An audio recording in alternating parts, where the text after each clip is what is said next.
Assalamualaikum warahmatullahi wabarakatuh. Perkenalkan, nama saya Andika Ila Sofia Ramadhani dengan NIM G701230050 dari program studi farmasi Universitas Tadulako.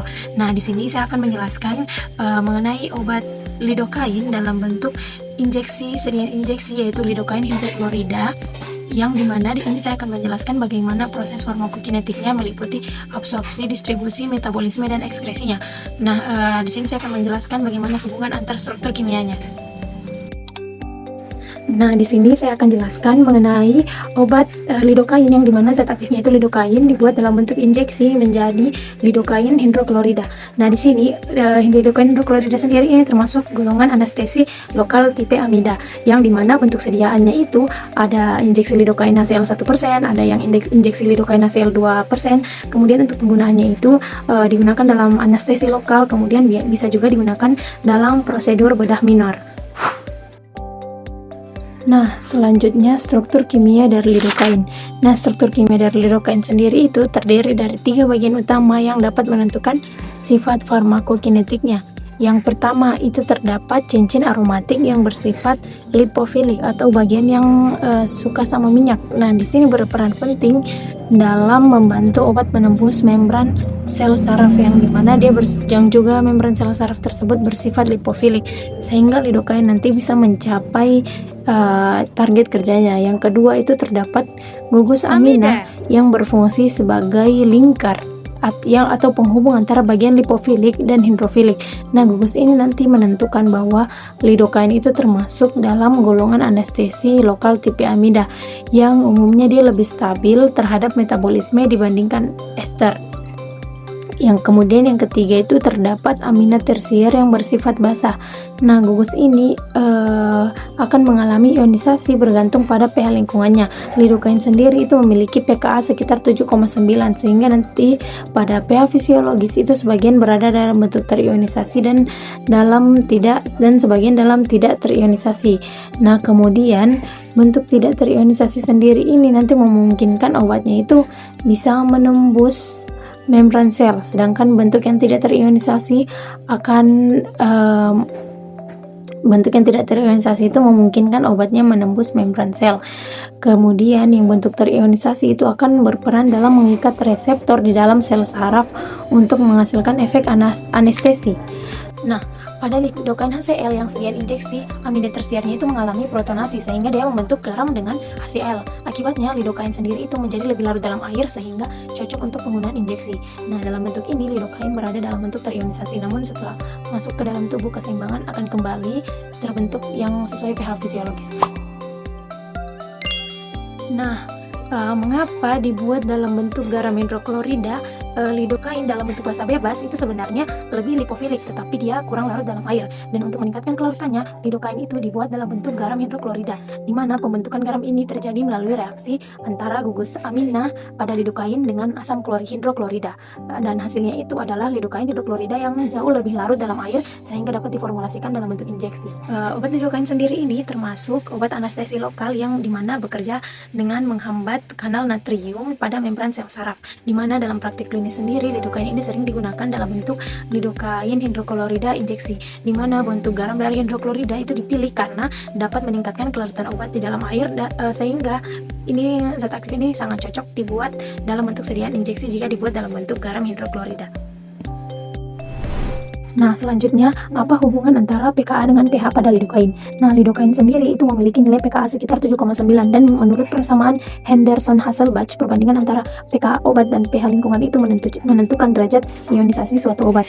Nah, pada pH fisiologis sekitar 7,4, sebagian molekul lidocaine itu berada dalam bentuk tidak terionisasi dan sebagian dalam bentuk terionisasi. Nah, dari gambar ini kita bisa lihat lidocaine itu berada dalam keseimbangan antara bentuk non-ionis dan ionis. Nah, bentuk non-ionis sendiri itu bersifat lipofilik sehingga dapat menembus membran sel.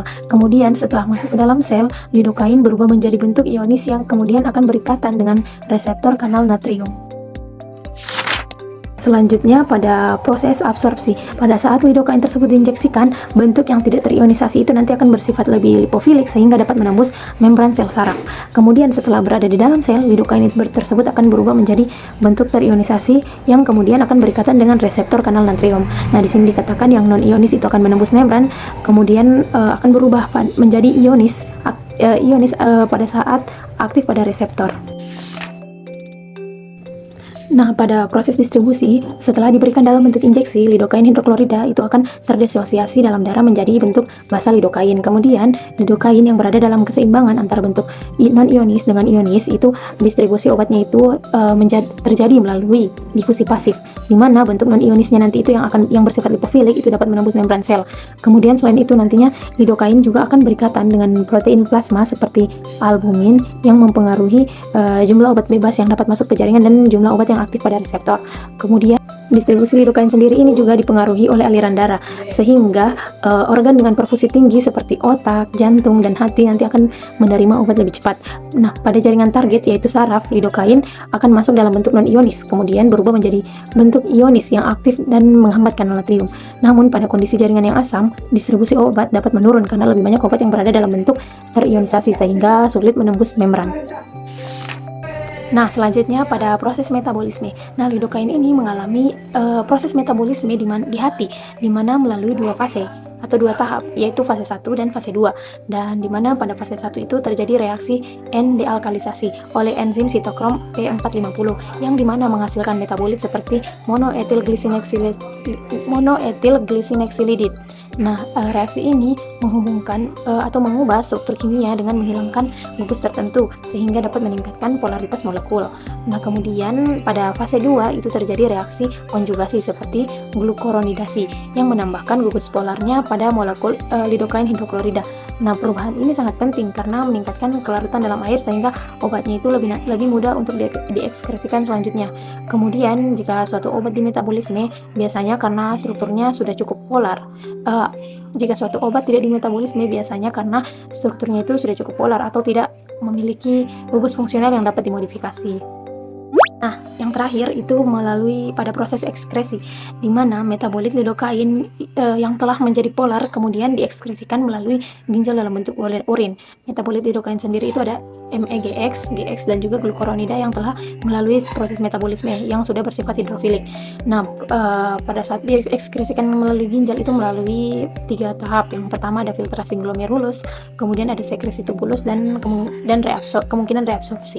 Nah, di sini bentuk non-ionis itu dapat mengalami reabsorpsi kembali, sedangkan bentuk ionis cenderung tetap berada dalam urin dan diekskresikan. Nah, ini dikenal sebagai ion trapping. Dengan demikian, nanti metabolismenya itu akan mengubah molekulnya lagi menjadi lebih hidrofilik. Sangat penting proses tersebut agar ekskresi itu tetap berlangsung secara optimal. Nah, sebagai kesimpulannya, struktur kimia obat itu sangat memiliki peran yang sangat penting dalam proses farmakokinetik atau yang biasa kita kenal yaitu absorpsi, distribusi, metabolisme, dan ekskresi. Nah, pada tahap absorpsi sendiri itu lidokain harus berada dalam bentuk non-ionis yang bersifat lipofilik agar dapat menembus membran sel melalui difusi pasif. Nah, hal ini sangat dipengaruhi oleh nilai pKa lidokain yaitu 7,9 serta pH lidokain yaitu 7,4 yang menyesuaikan dengan lingkungan. Kemudian pada tahap distribusi, lidokain sendiri itu akan tersebar melalui sirkulasi darah di mana melalui proses difusi pasif serta sebagiannya itu dapat berikatan dengan protein plasma. Nah, distribusi ini sangat penting dan sangat mempengaruhi oleh sifat lipofiliknya melalui molekul aliran darah dan jaringannya. Nah, pada tahap metabolisme, lidokain sendiri itu mengalami biotransformasi di hati melalui fase 1 dan fase 2, di mana nanti akan mudah dalam proses ekskresi. Nah, pada tahap ekskresi sendiri, metabolit lidokain yang telah bersifat hidrofilik itu akan menjadi lebih polar dan diekskresikan melalui ginjal dalam bentuk urin. Nah, proses ini sangat dipengaruhi oleh derajat ionisasi dan kelarutan obatnya di dalam air. Kemudian dalam bentuk sediaan injeksi, lidokain sendiri itu dibuat dalam lidokain hidroklorida untuk meningkatkan kelarutannya, dan juga setelah masuk ke dalam tubuh dia akan kembali ke bentuk keseimbangannya. Dengan demikian dapat disimpulkan bahwa setiap aspek struktur kimia mulai dari gugus fungsionalnya hingga nilai pKa sangat menentukan bagaimana obat tersebut nantinya akan diabsorpsi, didistribusikan dari metabolisme, dan diekskresikan di dalam tubuh. Nah, sekian penjelasan video dari saya. Lebih dan kurangnya saya mohon maaf. Saya akhiri. Wassalamualaikum warahmatullahi wabarakatuh.